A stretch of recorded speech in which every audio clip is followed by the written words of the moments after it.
Welcome to the video book summary of Simultaneous Minds, written by Dee-Anne Hayes in 2017 and weighing 118 pages. The future is inevitably changing, just as it always has. While the world has moved its focus to globalization and technology, humanity's need for fulfillment, enjoyment, and security has been overlooked. The good news is that we can take responsibility for ensuring our lives are joyful. Simultaneous Minds shares a thought-provoking, in-depth exploration on how to break free of doubts and tap the power of the mind to attain enlightenment and create a joyful existence on Earth. This book is available on Amazon with the link in the description if you like what you hear. So without further ado, I bring you the book summary of Simultaneous Minds. A little bit about the author, Dee-Anne Hayes. Dee-Anne grew up in the spin-fixed desert country of Mount Isa, Australia. Dee-Anne has followed her passion and studied theosophy for 30 years. She now lives in Emerald, Central Queensland, and shares her practical teachings to help all others receive their purposes by combining the skills they have with the being enlightened to find the answers for these changing times. And now to the book summary of Simultaneous Minds Introduction. When you are doing something you love, it becomes a lifestyle, which you may never retire from.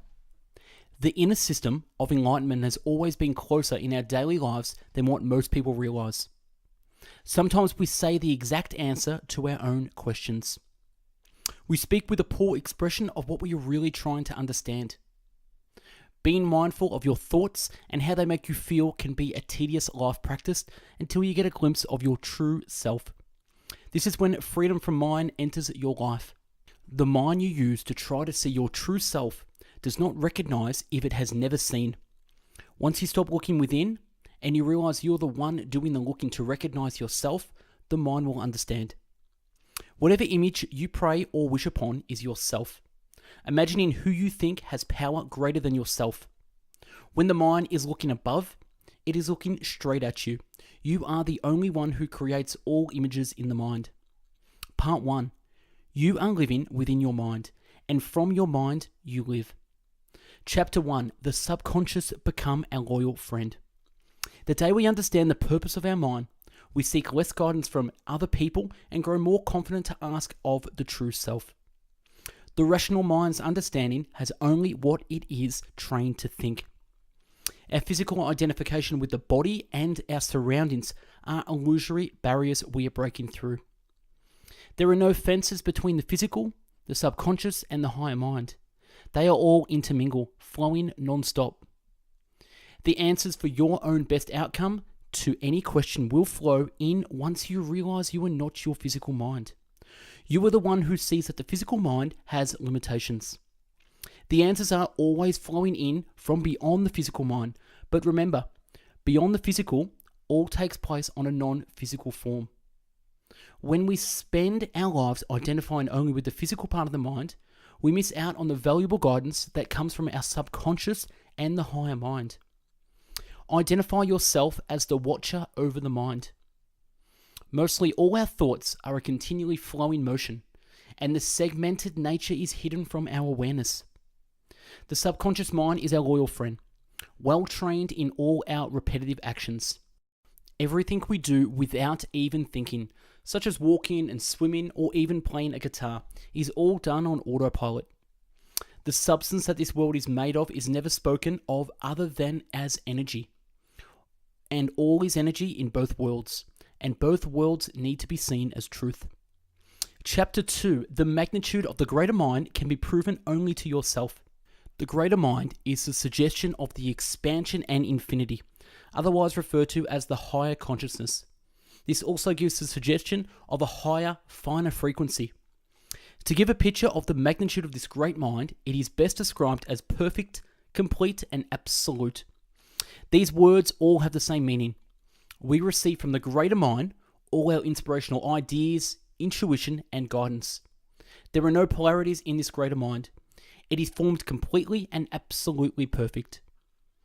To enable the reasoning mind to level-headedly understand this magnitude, picture everything that has ever passed through your life from birth to now in a flowing motion. From thoughts of experiences to the changes in your body. You see everything moving through your mind. Everything is moving through our lives segment by segment. At any moment, life seems exactly how you see it, until the awareness of this moving current sets in. If we look now at the magnitude of the greater mind and focus on how all things are continually moving, we can let go of the attachment to any present situation and allow our future to arrive differently. It is only our focus and our belief that holds tight as attachments to all things in our lives. The first step in understanding knows each physical moment is in a current, always changing and never permanent, yet bonding by attraction to our subconscious. Each person has a certain nature, a blueprint of all they feel love for, all interests that are drawn to by their love for them. These are the naturally matching vibrations of love and interest. Chapter 3, bringing the three realms together as one. Our essential needs go beyond food, water, and shelter. The pillars of all humans are love, body, needs, and the freedom to do and be what is in our individual hearts' fulfillment of purpose. Their unseen pillars of every person can be overlooked when we perceive a physical situation as the cause of our discontentment. The spark of our own identity is the feeling of aliveness, which stands back from all currents of the earth and mind to observe its own differences for what is being perceived. Chapter 4, the mechanics of the mind. Our beliefs stay in the subconscious from childhood. Our beliefs, whether good or bad, are placed upon all thoughts, words, and images. And this is our reality. All subconscious accepts all beliefs of our reality without any evidence needed. All our beliefs are on autopilot, as are our bodies. All this thinking passing through our mind does not have any effect on our feelings until we give attention to a thought. This attention holds the thought in our circulating current of subconsciousness, which is full of our beliefs. Then zap goes on live current, sparking the emotion into motion. Any thought held long enough will become your reality.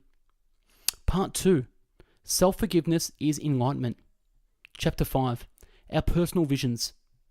A gift of enlightenment is received by understanding that the act of self-forgiveness is much more than just kindness to oneself.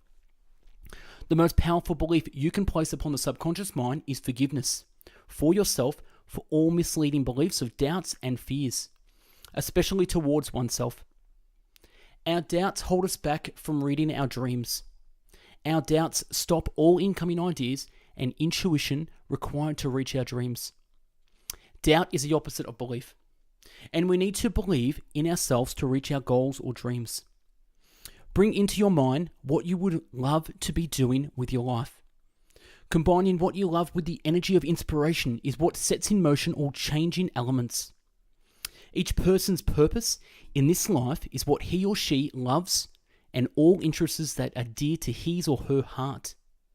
This essence is what shapes our lives and draws to us certain careers, landscapes, and lifestyles. Within our minds, we experience and comprehend what everything is. The only thing stopping us is what is in our minds. Chapter 6, looking the bull in the eye. The part of the mind that needs all the belief, trust, solutions is the subconscious mind. The reasoning mind adjusts easily. It already knows it is being watched by you. There is a shortcut to prevent spending the rest of your life untangling the dreadlocks of doubts and fears. These doubts hiding in our subconscious can be scary and stubborn as a bull. The shortcut is the first time experience of really looking the doubts in the eye. Grab the bull by the horns. Remember that self-forgiveness shows the true identity of the real self, and a solution will dissolve any impatience that may arise. When you are sitting alone, thinking of what you really would love to do with your life, and doubt and worry stand in your way, first dig deep in this recognition of what is passing through your mind and feelings. Then forgive yourself for allowing this to take charge of your dream. Then keep looking the bull straight in the eye and sense how you are feeling in your body. The bull will call its name, e.g., lost, lazy, or confused. And then you have it by the horns. As soon as names register in your consciousness, you will instantly feel the emotions subside and the bull will back off. You are now in control because you are the one who is looking at this named bull. For years, most people just get on with their jobs, their relationships, and their lives while wearing a mask of politeness. This acceptance is what keeps society functioning. Knowing yourself includes knowing what your personality is, your blueprint of character, and all you love will always be. Recognize this and be honest with your own heart. Even though we do have to be polite in all areas of our lives, we must be honest to ourselves. You will find your real personality is within your dream or vision. Chapter 7. The art between the cause and the vision. The in-between bit of how and when we can have our desire is what causes all the problems. It is the greatest gift to oneself to aspire to better oneself all through this life. The time between receiving is when all our lessons are learnt, and this will continue all through our lives. Be careful what you wish for. Careful preparing for your wish will lead to a greater outcome. The imagination of our desires is natural, but often our belief or faith may fail. When doubt in one's own ability or faith and luck are not in the vocabulary, it is very useful to look for new words for our desires. Because of the common use of certain words, they have become dull expressions. By looking in a thesaurus or dictionary, you will find a new word for the desire. The dictionary's deeper meaning will instantly fill you with affirmative possibilities. This is a prime example of proof within yourself to which words subconsciously hold a doubt or a belief of your worthiness. The word money can be changed to prosperity if you have a lot of negative beliefs in the word money. A dull expression will not work to excite any change into receiving the desire. A dictionary has more pure ability to change a belief in dull words than wasting times on old subconscious beliefs in a word. Part 3. Simultaneous worlds within a world. Chapter 8. The real self. The expansion of consciousness, where all is simultaneously happening at once, can be seen by knowing where you are focusing your attention in mind. Where you stand now is the next creation of thought, idea, or vision. All before has steered to this thought now. If you look back through past thoughts, you will see why you have come to this thought now in the present moment. How you feel becomes the reason for the direction the next thought will take into the future. Knowing which place you are focusing on in your mind is control and identification. Everyone is continually flowing in a place of mind on different levels of vibration and consciousness. The practice of observing where our attention was just being experienced from does give the true self the power to control and direct all thoughts. Just observing where you are standing in the mind and how you are feeling in the body is all it takes to identify these layers of mind consciousness.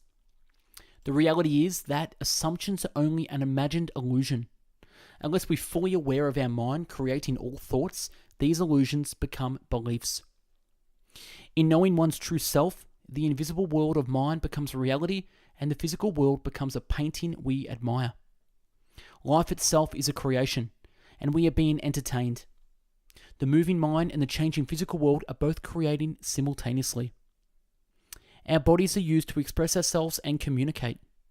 We enjoy the experience received through our 5 senses. These senses are also used to share our expressions with others. We are also in tune with the body that we can know what another person is experiencing based on his or her reactions. But when we sit quietly, being entertained by our own thoughts, no one knows what we are thinking. The practice of asking yourself, what is mind entertaining me with now, will become a liberating experience, undressing the true self from the mind. Seeing all thoughts as purely entertainment in the present moment will remove the veils and chains, freeing the true self. Get to know what you would love to do, and you will start seeing programs that inspire you. The way you think you are thinking is what will unfold before you. Chapter 9. The Self and the Physical. The blurred vision between our invisible awareness and the physical world around us does take practice to clear. The invisible is where we always are, even if we are doing something of the physical action. The real self is still invisible, experiencing the sharing of this life with the body. Nothing physical exists in mind. Only images of the physical thing exist. To know that the real world is a world of visual images only is confusing and hard to accept. Our whole lives we are viewed from our minds, and because of our physical identity, the true self has faded away into the shadows. Chapter 10. Understand and respect yourself. We know the physical well by the way it runs on autopilot, according to our lifestyle schedule. We have set up these schedules as our own identities, while we live out our lives from the mind. Wisdom knows that the discontentment in one area of life will affect all areas of life and the outcome. Change in one area of life will activate change in all areas and the outcome. Part 4. Dissolved into yourself. Chapter 11. A question asked to true self is a window presented anew. The only thing between our outer universe and our inner universe is the thin piece of skin over our eyes. When we use imagination, this is the true self given to self of mind, the perfectly matched vision or wish to be projected into the physical world you are creating. Your vision of the future is within your mind. You are true self. Your images are of matching harmony of true self. And projecting these images is natural and not forced. Your love of these images is all you have to do. Remember, the separation between the physical world and the universe is only skin thick, and yet our lives are wholly within ourselves. Impatience must stop in order for us to start to receive the life we are matched to in the mind, and this allows the changes in the physical world. The greatest awakening is in knowing you can trust or have faith in your own choice. Chapter 13. Life has now changed to two different worlds. The mind and body will support anything you aspire to receive. The plan is given by the creative self of wonder. The universal laws of attraction are always connecting with what is in our invisible world of mind. What was once thought to be stored in our subconscious is always available for attraction. This gives us the freedom to live our daily lives, otherwise we would have to be goal-focused only. We see items that were once the thought of, oh, I would love to have that, and eventually the item turns up without any focus at all. The goals we put pressure on feel as heavy as gravity, and the underlying laws of nature will change the structure of our goals because of this. By understanding there is no pressure of gravity in the invisible true self, we see that this is only in the mind of the physical dimension viewing. By knowing this, we can release this pressure from our goals. Chapter 15. Method of quieting the mind. Quieting the mind can be practiced anywhere during daily activity to restore thoughts to be of us and not destructive. Sit and close your eyes. Bring in your focus to your chest area. Imagine how emotions feel in your chest. There could be a cocktail of emotions or one distinctive emotion. Be brave and jump into these feelings with full attention. You will start to feel the energy of fluid movement, sparks or surges. These feelings will start to fade away because you're observing the feelings and not the thoughts which cause them. Now move your attention to your thought pattern. Become aware of yourself standing back in the darkness, watching these thought patterns. Now you will recognize you have control over your thoughts and the ability to choose a new flow of thinking that will feel healthier and useful. Once you have calmed down in the feelings and thoughts, bring your attention of focus to the inner eye area of your forehead. Look into the darkness from this area of attention. Keep looking into the darkness and imagine something of your choice appearing from the darkness. The image is coming from the darkness, streaming into your inner eye. Method of meditation. There are no rules or no pressure in any method of meditation. Step back into being the observer of the body and mind and ask your higher self for guidance. This will be given absolutely suited to you. This method of meditation is to experience the complete void, free of all thoughts and emotions. This void is pure energy awareness. Epilogue. The qualities of being decisive are determination, bravery, and self-confidence to make a decision. For us to achieve our desires by right action, we must begin with our own decisiveness. We must first make a decision of what our goal is. Secondly, we must make a decision to learn to have faith or trust in ourselves on our journeys towards our goals. These qualities of being decisive will grow to become our wisdom of self-worth. Our self-worth includes our trust, intuitiveness, and the strengthening of willpower. Any journey towards a goal will change the course of one's life, and along this journey, one will call on all these qualities to help one stay on course. Just acknowledging the distance you have already traveled will fill you with pride, with strength, and courage. The little things we can do will determine how long it takes for our dreams to form in our lives. And though we may think our lives will change once the dreams turn up, that is never going to happen. or the dream may unfold but look nothing like what was expected. Most of our greatest goals are faced with the unknowns of how and when. And that's a wrap on this great book, Simultaneous Minds by Dee-Anne Hayes. Look back on our channel for previous video book summaries and subscribe to our channel for future books. Don't forget to follow us on Instagram, #bestbookbits. If you liked the video and want to buy the book, highly recommended, click the link in the video description to purchase from Amazon. Thanks for watching, and I hope you learned a thing or two. Have a great day.